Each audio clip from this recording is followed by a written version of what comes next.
നമസ്കാരം, എഡിറ്റർ ലൈവിലേക്ക് സ്വാഗതം. Basith wedding mall, Basith arcade, Poongottukulam, Tirur.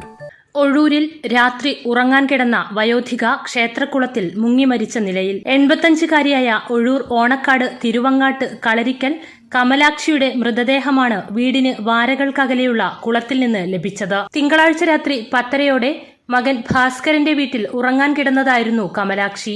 രാവിലെ വീട്ടിൽ കാണാതായതിനെ തുടർന്ന് നടത്തിയ അന്വേഷണത്തിലാണ് വീടിന് വാരകൾക്കകലെയുള്ള കൊണ്ടാരംകുളങ്ങര ക്ഷേത്രത്തിന്റെ കുളത്തിൽ മൃതദേഹം കണ്ടെത്തിയത്. ഇവരെ കാണാതായതിനെ തുടർന്ന് ഭാസ്കരന്റെ വീടിന് സമീപം താമസിക്കുന്ന സഹോദരൻ സുരേഷിന്റെ വീട്ടിൽ ബന്ധുക്കൾ അന്വേഷണം നടത്തിയിരുന്നു. ഇവിടെ എത്തിയിട്ടില്ലെന്ന് അറിഞ്ഞതോടെ ക്ഷേത്രത്തിന് സമീപം താമസിക്കുന്ന മറ്റൊരു മകനായ രവീന്ദ്രന്റെ വീട്ടിലേക്ക് അന്വേഷിച്ചു പോകുമ്പോഴാണ് മൃതദേഹം കുളത്തിൽ കണ്ടത്. തുടർന്ന് ബന്ധുക്കളും നാട്ടുകാരും ചേർന്ന് മൃതദേഹം പുറത്തെടുത്തു. അമ്മയ്ക്ക് മാനസിക അസ്വസ്ഥതകൾ ഉണ്ടായിരുന്നതായി ഭാസ്കരൻ എഡിറ്റർ ലൈവിനോട് പറഞ്ഞു. പരേതനായ കൃഷ്ണക്കുറുപ്പിന്റെ ഭാര്യയാണ് കമലാക്ഷി.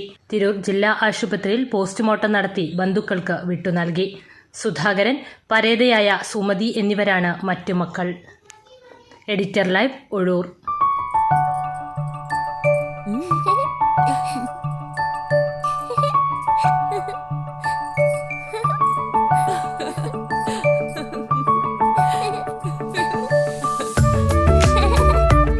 ചില നോട്ടങ്ങൾ പറയാതെ പറയുന്ന ഓർമ്മകളാണ്. ആ ഓർമ്മകൾ എനിക്ക് സമ്മാനിച്ചതെല്ലാം വിലപ്പെട്ടതുമാണ്.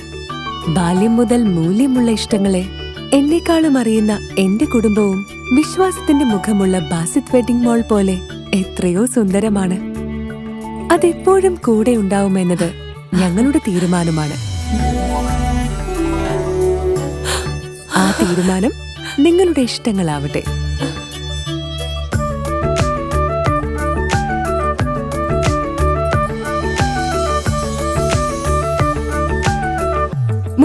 വർഷത്തെ വിശ്വസ്ത പാരമ്പര്യവുമായി എന്നും എപ്പോഴും കൂടെയുണ്ടെന്ന വിശ്വാസം. Basith wedding mall, Basith arcade, Poongottukulam, Tirur.